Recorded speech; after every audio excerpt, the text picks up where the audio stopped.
Mahadev book scam, ये सट्टे का जो बड़ा बाजार जो खोल के रखा हुआ था सौरभ चंद्राकर, रवि उत्पल ने, और ईडी जब इस पे पीछे पड़ती है तो हाथ में आते हैं कई ऐसे पॉपुलर एक्टर्स जो इसमें संलिप्त मिले। इनफैक्ट ऐसा एक बहुत बड़ा नाम साहिल खान का भी है, और साहिल खान इसमें इसलिए बहुत ज्यादा जरूरी हो जाता है क्योंकि उसकी गिरफ्तारी यहाँ छत्तीसगढ़ में होती है, और छत्तीसगढ़ में वो पकड़ा जाता है क्योंकि वो 72 आवर्स तक लगातार भागता है। 5 राज्यों भाग के 5 राज्यों से भागते हुए वो छत्तीसगढ़ में मिलता है। आज हम आपको इसी की कहानी सुनाएंगे और किस तरह से अभी ईडी महादेव बुक ऐप पर इन्वेस्टिगेशन को आगे बढ़ा रही है, इस पे भी चर्चा करेंगे। नमस्कार, जय जौहार, मेरा नाम सुमी केवल पटेल है और आप सभी का स्वागत है छत्तीसगढ़ राउंडअप पर। इस राउंडअप में हम यही डिस्कस करेंगे कि किस तरह से महादेव बुक बड़ा ही इंटरेस्टिंग होता चला जा रहा है। आपने देखा था कि महादेव बुक ऐप का जो ये पूरी कहानी है ये सामने आती है विधानसभा इलेक्शन से पहले, यानी कि दिसंबर 2023 से पहले। किस तरह से महादेव बुक ऐप, ये जो सट्टे का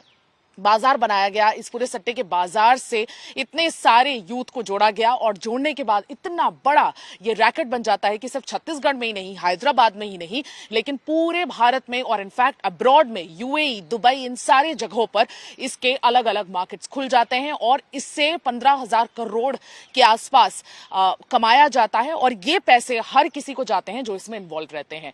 इसीलिए ये एक बहुत बड़ा स्कैम बन के उभर के आया, जिसको ईडी ने, इन्वेस्टिगेटिंग एजेंसी एनफोर्समेंट डायरेक्टोरेट ने उभारा और असेंबली इलेक्शन से पहले इस पे पूरी जांच पड़ताल शुरू की। 2023 की शुरुआत, जनवरी से ये इन्वेस्टिगेशन की शुरुआत होती है, लेकिन दिसंबर आते आते ऐसे कई बड़े नाम इसमें उभरते चले जाते हैं। इन बड़े नामों में बॉलीवुड के नाम भी शामिल है, श्रद्धा कपूर, रणबीर कपूर जैसे बड़े एक्टर्स, और कुछ अननोन एक्टर्स ही सही लेकिन प्रचलित नाम जैसे कि साहिल खान का आपने बहुत ही पॉपुलर मूवी देखा होगा, एक्सक्यूज मी और स्टाइल में रहने का, ये जो बहुत प्रचलित गाना है, इस गाने में वो, इस मूवी में इनफैक्ट वो नजर आए थे, स्टाइल और एक्सक्यूज मी, जिसमें वो शर्मन जोशी के साथ इन दोनों की जोड़ियों को बड़ा हिट माना गया था और एंटरटेनिंग पिक्चर्स थे ये दोनों। और साहिल खान उस मूवी में आ जाने के बाद बिल्कुल ही लाइमलाइट से हट गए। एक दो इक्का दुक्का उन्होंने कुछ मूवीज की, उसके बाद ज्यादा मूवीज में अपने काम के लिए जाने नहीं जाते थे, लेकिन कंट्रोवर्सीज के लिए जाने जाते थे। और साहिल खान लगातार ऐसे ही कई छोटी मूवी में आने लग गए और कंट्रोवर्सी में उलझते चले गए। अब नया कंट्रोवर्सी उनकी लाइफ का है महादेव बुक सट्टा। छत्तीसगढ़ का ये महादेव बुक सट्टा स्कैम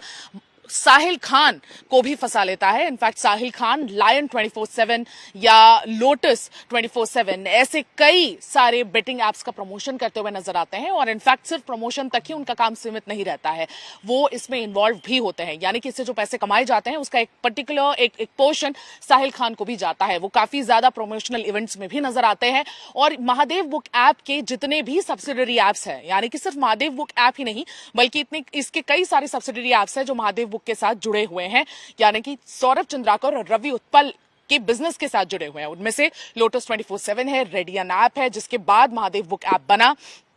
और ऐसे एक ऐप है। इनफैक्ट ऐसे कुल 24-25 ऐप्स है जो महादेव बुक ऐप से ही जन्मे हैं, और इनका बिजनेस इन सारे ऐप्स के साथ मिलकर होता है। ये जो बहुत बड़ा सा एक नेटवर्क ऑफ ऐप्स बनाया गया है सौरभ चंद्राकर और रवि उत्पल के द्वारा, इसे महादेव बुक ऐप सट्टा की कहानी बताई जाती है। और इसी को प्रमोट करते हैं, इन्हीं 2 ऐप्स को प्रमोट करता हुआ साहिल खान, और कई सारे प्रमोशनल इवेंट्स में साहिल खान मिलते हैं महादेव बुक ऐप के। और जितने भी, मतलब ये 15,000 करोड़ का ये जो स्कैम है, इसके पैसे साहिल खान को भी जाते हैं, जिसकी वजह से वो एक पोटेंशियल सस्पेक्ट बन जाते हैं ईडी के लिए। अब ईडी ने जैसे ही ये पाया, ईडी ने समन किया। इनफैक्ट आपको याद होगा बॉलीवुड के कई नामों को ईडी ने समन किया था, उसमें से श्रद्धा कपूर, रणबीर कपूर को भी समन गए दिसंबर 2023 में। और ये समन जाने के बाद उन सब ने अपने बिजी स्केड्यूल बताकर ईडी के समन से बच गए। लेकिन साहिल खान भी इससे बचे जरूर, लेकिन वो फाइनली हाथ में आ गए। समन से बचते साहिल खान ने एक एंटीसिपेटरी बेल भी डाली मुंबई के स्पेशल कोर्ट में, और ये जब बेल डाली तो वो बेल रिजेक्ट हुई अप्रैल 25 को। अब जब अप्रैल 25 पे बेल रिजेक्ट हुई तो साहिल खान को यह अंदेशा लग गया कि वे अरेस्ट हो जाएंगे, तो इसलिए एक स्पेशल इन्वेस्टिगेशन टीम, यानी कि एसआईटी मुंबई पुलिस की, वो भिड़ जाती है और लोकेशन ढूंढने लगती है साहिल खान के। और अब जब साहिल को अंदेशा हो जाता है कि वो मुंबई में अब खतरे से खाली नहीं है उनके लिए, तो वो महाराष्ट्र से निकलते हैं, गोवा जाते हैं, एडजॉइनिंग स्टेट गोवा जाते हैं और गोवा से फिर निकलकर वो जाते हैं कर्नाटका के हुबली और हुबली से निकल के वो आते हैं हैदराबाद और हैदराबाद से निकल के वो आते हैं छत्तीसगढ़। तो ये सारे नेबरिंग स्टेट से कनेक्ट होते हुए फाइनली छत्तीसगढ़ के जब जगदलपुर पहुंचते हैं साहिल खान, तो वहां पर एक इंटरनेशनल होटल में उनको पाया जाता है, उनकी लोकेशन ट्रेस होती है और मुंबई पुलिस की एसआईटी टीम उस होटल में पहुंच के उन्हें फाइनली 72 आवर्स बाद गिरफ्तार कर लेती है। और उनके गिरफ्तार करने के बाद ये ऑपरेशन जो एसआईटी टीम का था कि साहिल खान को अरेस्ट करो, इसके बाद साहिल खान अरेस्ट होते हैं और अरेस्ट होने के बाद साहिल खान को बहुत घंटों तक ग्रिल किया जाता है, बहुत सारे घंटों तक ग्रिल किया जाता है और उन्हें ग्रिल करके सारे एसेंशियल इन्फॉर्मेशन निकाले जाते हैं। और अब मुंबई की स्पेशल कोर्ट ने कह दिया है कि भाई ईडी के पास मई 1 तक का समय है, ईडी मई 1 तक जितने भी इन्वेस्टिगेशन है वो आगे बढ़ाए, जितना ग्रिलिंग करना है, जितना पूछताछ करनी है वो करे और उसके बेसिस पर एक एफआईआर यानी कि ईडी की एफआईआर ईसीआईआर तैयार करे और उस ईसीआईआर के तैयार हो जाने के बाद ये एक पोटेंशियल केस तैयार हो जाएगा कि किस तरह से साहिल खान इसमें इन्वॉल्व थे। एविडेंसेस के बेसिस पर फिर मुंबई कोर्ट इस केस को सुनेगी और ईडी को आगे या तो कस्टडी देगी या तो साहिल खान के लॉयर्स लड़ेंगे कि भाई इसमें साहिल खान का कोई लेना देना नहीं है और उन्हें बेल मिल जाएगी। अब आगे क्या होगा ये देखना खास होगा, लेकिन साहिल खान की ये जो कहानी है ईडी से इन्वॉल्व और महादेव बुक सट्टे से इन्वॉल्व, ये बड़ी दिलचस्प थी और उनकी पूरे पकड़ा जाने की कहानी बड़ी दिलचस्प थी।